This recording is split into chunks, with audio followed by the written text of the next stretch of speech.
व्यक्तीवर एवढ्या लोकांनी काय केलं तर हा व्यक्ती यापुढच्या काळात कोणत्याच प्रकरणात अडकणार नाही. अनेक लोकांनी जे लोक आरोप करत होते ते की त्यांच्याबद्दल काय बोलायचं नाही म्हणून सांगायचं म्हणजे धनगर समाजाचं चित्रण असं निर्माण झालं. मित्रांनो, यापुढच्या काळात सुद्धा आपल्याला जर माध्यमामध्ये चांगलं चित्र निर्माण करायचं असतील तर आपण सुद्धा त्या ठिकाणी आपण असं म्हणतो की आता कोणत्याही क्षेत्रामध्ये चमत्काराशिवाय नमस्कार करत नाहीत लोक.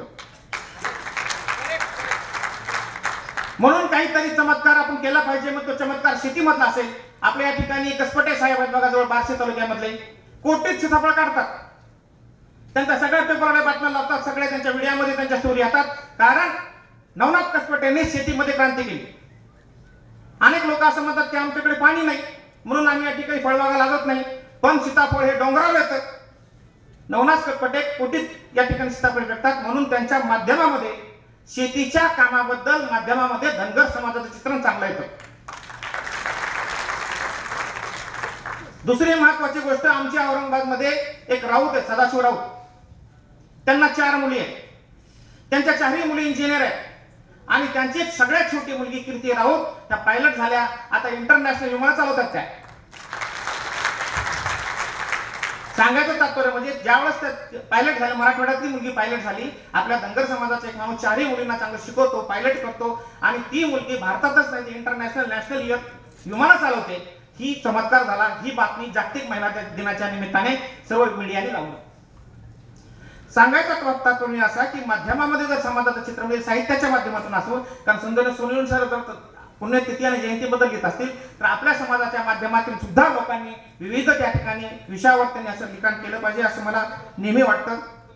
दुसरी एक महत्वाची गोष्ट अशी आहे की आपण आता बरेच विषय या ठिकाणी असं निर्माण झाले की आपण साहित्य, कारण आता हे जे या ठिकाणी साहित्य संमेलन होतं तर ही असं मला असं वाटतं की ही सुरुवात आहे.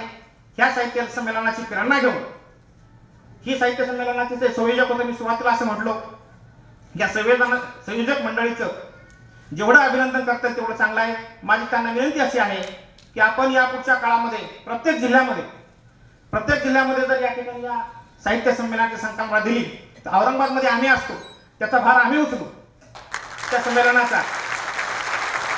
तुम्ही हे संमेलन कशा पद्धतीने केलं, काय केलं याचं तुम्ही आम्हाला मार्गदर्शन करावं. मग आम्ही सुद्धा काही आपण सगळे मिळून या ठिकाणी तुमच्या प्रेरणेने महाराष्ट्रातल्या सगळ्या प्रत्येक जिल्ह्यामध्ये वेगवेगळ्या तारखेला असे जर संमेलन झाले तर या संमेलनाच्या माध्यमातून आपल्या समाजाचं चित्रण माध्यमामध्ये कुठं ना कुठं तरी उमटेल असं मला असं वाटतं. परत दुसरी एक महत्वाची गोष्ट आहे की या माध्यमातून बरेच चांगले या ठिकाणी पुस्तकाचे स्टॉल लावलेले आहेत. माझी आपल्या सर्व बंधूंना एक नम्र विनंती आहे की बाहेर लावलेल्या स्टॉलमधून आपण किमान 1-2 तरी पुस्तकं आपण या ठिकाणी विकत घेतले पाहिजे. कारण असं म्हणतात की बाबासाहेब असे नेहमी म्हणायचे की एक पुस्तक माणसाचं मस्तक उन्नत करतं आणि ज्याचं मस्तक उन्नत असतं त्याच्या सगळे नतमस्तक होतात. कारण शेवटी कोणतंही काम माणूस विचारानंती करतो. म्हणून आपण या ठिकाणी आपल्या संमेलनामध्ये जे काही या ठिकाणी स्टॉल लागलेले आहेत त्या स्टॉलमधून त्यांचे काही साहित्य लावलेलं आहे, 1-2 पुस्तकं आपण सगळ्यांना घ्यावी. कारण त्या माध्यमातून त्यांनाही या ठिकाणी पुस्तकाची स्टॉल लावण्याची प्रेरणा या ठिकाणी मिळत असते. परत एकदा मला असं वाटतं की हा कार्यक्रम आम्हाला बराच वेळ या ठिकाणी या संमेलनात दिला. खऱ्या अर्थाने मी काही गोष्टी या ठिकाणी स्पष्ट मांडल्या आणि त्या खरंच अत्यंत महत्वाच्या आहेत. आणि धनगर समाजामध्ये काम करणारी जी काही माणसं असतील, ज्या क्षेत्रात माणसं असतील, मला सोनवणे सरांचं या ठिकाणी कौतुक त्याचं असं वाटतं. ज्या ठिकाणी महत्वाचे प्रश्न आले सरांनी इलेक्ट्रॉनिक्स माध्यमावर इतकी प्रभावी भूमिका आपल्या समाजाची मांडलेली आहे. मग त्या आरक्षणाचे विषय असेल, त्याच्यानंतर वेगवेगळे प्रश्न असतील, सर खूप या ठिकाणी प्रभावीपणे आपली भूमिका मांडतात. मित्रांनो, दुसरी एक महत्वाची गोष्ट अशी आहे की किती आनंदाची गोष्ट आहे बघा, अक्षय कुमार काळे साहेब आपल्या धनगर समाजाचे एक व्यक्ती अखिल भारतीय साहित्य संमेलनाचे अध्यक्ष यावर्षी झाले. ते खऱ्या अर्थाने एक समाज म्हणून, कारण साहित्यिक हा सर म्हटले त्याप्रमाणे साहित्यिक हा कोणत्या समाजाचा नसतो, परंतु ते धनगर समाजाच्या असल्यामुळे त्याचा विशेष आनंद असं मला वाटला. दुसरे एक मित्रांनो तुम्हाला एक महत्वाची गोष्ट सांगतो की राजकारणामध्ये आपलं जे काही चित्र आहे, तुम्ही बघा जे काही 3 माणसं आता सध्या आपल्या राजकारणात दिसतात, ती राजकारणातली माणसं फक्त शिक्षणामुळे, त्यांच्या गुणवत्तेमुळे आणि त्यांच्या कौशल्यामुळे त्या ठिकाणी आहे असं मला वाटतं.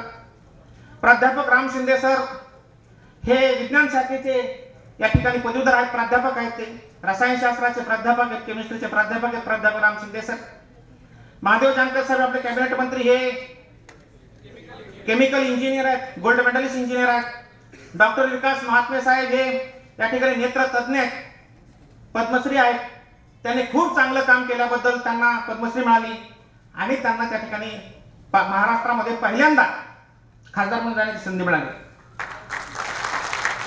मित्रांनो, एक गोष्ट तुम्हाला सांगतो, याच्यात तुमच्यापैकी बऱ्याच जणांनी, मी आता 2-3 मिनिटात मला संपवतो बोलणं. तुम्ही एक गोष्ट पाहिली असेल, 10 जानेवारी 2014 एक जॅकेट आलं होतं बघा. जॅकेट म्हणजे पेपरचं पहिलं पान. जॅकेट आलं होतं दिव्य मराठीवर, तुम्ही सगळ्यांनी बहुतेक पाहिलं असेल. 10 जानेवारी 2014 आणि त्या 14 मध्ये एप्रिलमध्ये लोकसभेचे इलेक्शन झाले, 14 मध्ये, आणि नंतर ऑक्टोबरमध्ये विधानसभेचे इलेक्शन झाले. म्हणजे लोकसभेच्या अगोदर 2-3 महिने, 10 जानेवारी 2014 समजा उदाहरणार्थ हा पेपर आहे आणि या पेपरच्या पहिल्या पानावर जॅकेट म्हणतो आम्ही त्याला, एकदम फ्रंट, फक्त नाव असतं, पेपरचं नाव असतं फ्रंटला. आम्ही दैनिक दिव्य मराठीला जाहिरात टाकली आहे, जॅकेटची जाहिरात, ऑल महाराष्ट्र जाहिरात टाकली. त्या जाहिरातीमध्ये पहिलंच असं लिहिलं होतं, माढा लोकसभा मतदारसंघात धनगराचे महादेव जानकर होणार 65 वर्षात पहिल्यांदा खासदार. आज हेडिंगच होतं, जाहिरातीच होतं. आणि पूर्ण त्यांचं काम होतं कसं होतं की हा माणूस गोल्ड मेडलिस्ट आहे, सगळं पूर्ण चित्र दिलं. धनगरांचा पहिला खासदार, आतापर्यंत कोणी खासदार झालेला नाही.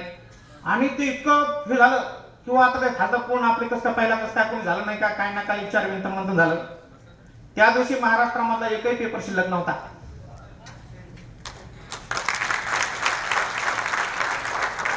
माढ्यामध्ये तुम्हाला मी सांगतो मित्रांनो, यावेळेस जर महादेव जानकर साहेब धनगराचे उभा राहिले असते, धनगराचे प्रश्न सुटतील मित्रांनो. बघा, आरक्षणाचा प्रश्न सुटणार आहे. याचं कारण मी तुम्हाला सांगितलं, डोक्याला फार महत्व आहे. आतापर्यंत 15 वर्षामध्ये साधा राज्यमंत्री पण नव्हता. काय चर्चा होती माहितच नव्हतं. ते सांगतील ते ऐकायचं आपण, काय झालं चर्चा. आता 19 कॅबिनेटमध्ये 2 आपले समाजाचे. 65 वर्षामध्ये ज्या राज्यसभेमध्ये एकही खासदार नव्हता बोलायला तुमचा, आज महात्मे साहेब किमान बोलतील तरी तिथं. सांगायचं तात्पर्य म्हणजे असा की ते जॅकेट का टाकलं. मी असं म्हणलो नाही बातमी येत नाही, बातमी येत नाही, बातमी येत नाही. माडाचा तिढा, माडाचा तिढा, माडाचा तिढा असं येत होतं. याचं कारण असं आहे की ते टाकल्यानंतर तुम्हाला सांगतो मित्रांनो, काय लॉस कसा होतो. व्यक्ती म्हणून सोडून द्या, धनगराचा पहिला लोकसभेत खासदार गेला त्यावेळेस माढ्यातून पहिला. परंतु ते सगळ्यांना माहित होतं ह्या माणसाला जाऊ द्यायचं नाही, धनगराचा लोकसभेत खासदार होऊ द्यायचं नाही, म्हणून त्यांचं तिथेही तिकीट काढलं. त्या माणसाला तिकडे बारामतीत पाठवलं. 5,78,000 मतं घेतले त्या माणसाने बारामतीत. जिथं लीड ज्यांची कोणची लाखाने असायची, ती लीड हजारावर आली. सांगायचा तात्पर्य म्हणजे असा की त्या माणसाचं दुखणं तिथून सुरू झालं. हा जायंट किलर महाराष्ट्रात तो माणूस आहे. आणि मी नेहमी असं म्हणतो की माणसाने, प्रत्येक माणसाने जर जीवनात यश मिळायचं असेल ना, मोठी स्वप्न पहा. ती व्यक्ती असं म्हणायचे मी पंतप्रधान, लोक हसायचे. ते म्हणायचे मी देशाचा पंतप्रधान होईल, लोक खूप हसायचे. तो माणूस आज महाराष्ट्राचा कॅबिनेट मंत्री झाला बघा, उद्या मुख्यमंत्री होती. सांगायचं तात्पर्य म्हणजे असा की माणसाने आपल्या जीवनामध्ये मोठी स्वप्न पाहिली पाहिजे. कारण ज्यावेळी माणसं, मी धनगर समाजाच्या माणसाला एक विनंती, माझी युवकांना विनंती आहे, सगळ्यांनी मोठी स्वप्न पहा. जर आपण मोठी स्वप्न पाहिली तर ती स्वप्न आपण सत्यात उतरण्याचा प्रयत्न करत असतो. म्हणून अगोदर ती स्वप्न तरी पाहिली पाहिजे आपण.